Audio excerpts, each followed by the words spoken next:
मेरी इस रियासत, मेरी इस शहर के बाजुरत, बाज़मीन, बागैरत मेरे बच्चों, मेरे भाइयों, मेरे बुजुर्गों, आप सबको दो दो हाथ जोड़ के सलाम। क्योंकि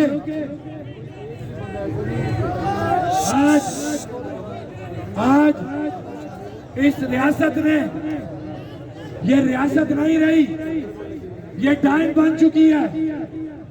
रियासत के इदारे जालिम बन चुके हैं और रियासत का मीडिया जो पाकिस्तान के अंदर बैठ के बड़े बड़े चैनल्स के ऊपर ये टिकर चला रहा है कि जम्मू और कश्मीर ज्वाइंट अवामी एक्शन कमेटी के लोगों ने अमन मार्च के ऊपर फायरिंग कर दी।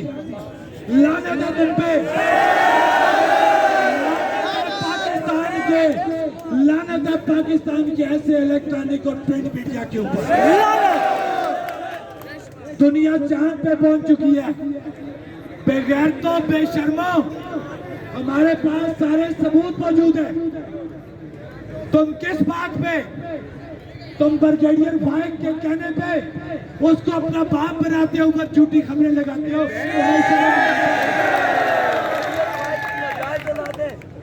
हमने हमेशा इदारों की इज्जत की, हमने हमेशा पाकिस्तान की सालवियत की बात की, लेकिन आज आईएसआई का एक ब्रिगेडियर फाइक यहाँ पे बैठ के प्लान करके पाकिस्तान के अंदर से 9 मई की तरह का सानिया बनाने के लिए गुंडे लेके आए। उनको असला दे, उनको असला दे और नाते कश्मीरियों के ऊपर वो फायरिंग कराए। तो ब्रिगेडियर फाइक, जो तुम आईएसआई का टैग लेके मजे कर रहे हो, हम पूरे इदारे को, फौज को कभी टारगेट नहीं करेंगे। हर इदारे के अंदर इस जैसे गंदे मरदूद लोग मौजूद होते हैं। लिहाजा चीफ ऑफ आर्मी स्टाफ, आपसे यह अपील की जाती है कि किसने इस ब्रिगेडियर फाइक को यह इख्तियार दिया कि उसने हमारे लोगों को दफ्तरों में बुला के जलीला ख्वार किया, उनको जेरे बार किया और उन्हें कहता रहा कि एक्शन कमेटी के खिलाफ स्टेटमेंट दो, नहीं दोगे तो तुम्हारा जीना 2 बार कर दिया जाएगा, तुम कारोबार नहीं कर सकोगे, तुम नौकरियां नहीं कर सकोगे। क्या हमारे इदारों का यही काम है?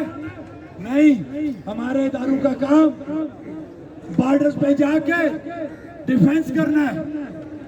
आप ये बात बताएं, क्या आईएसआई का ये काम था कि उसका ब्रिगेडियर दलालों को सामने रख के, सहूलतकारों को सामने रख के, और ये यहाँ की बेगैरत इंतजामिया, बेगैरत वो पुलिस वाले, वो अफीसरान के जो उसके आगे नहीं बोले, और सब उसके आगे जिस तरीके से वो इनको ऑर्डर देता रहा, उन्होंने इन दलालों को साथ रख के आज नाते लोगों के ऊपर फायरिंग करवाई। कहां पे अदालत, कहां पे अदलिया?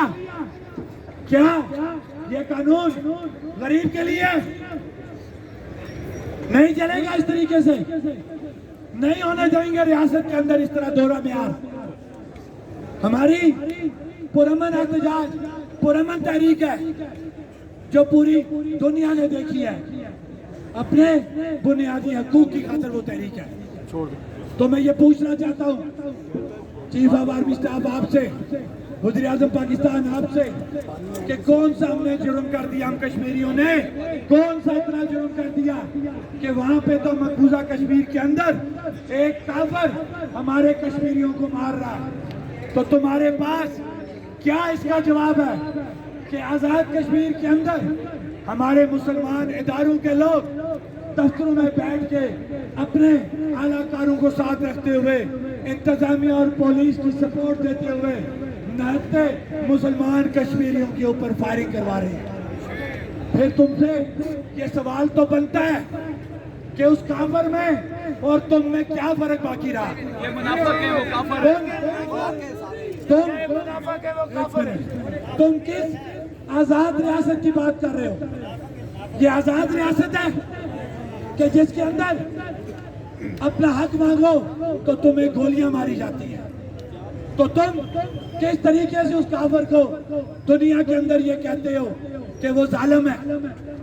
वो जालिम है इसलिए कि वो काफिर और मुसलमान की जंग है। तुम ये बताओ कि अगर तुम मुसलमान हो तो तुमने अपने नाते मुसलमानों को बुनियादी हकूक मांगने के ऊपर गोलियां क्यों मारी? बिल्कुल, तुम्हें इसका जवाब देना पड़ेगा। मैं भी राजा सोहेब की बात करूंगा, बनना सबने है, मैं भी मर जाऊंगा लेकिन बेगैरती की मौत नहीं मरूंगा इंशाल्लाह। ये वादा आप लोगों के साथ कि इस तहरीक में सबसे आगे रहूंगा इंशाल्लाह। ये नहीं होगा कि किसी के बच्चे को हम आगे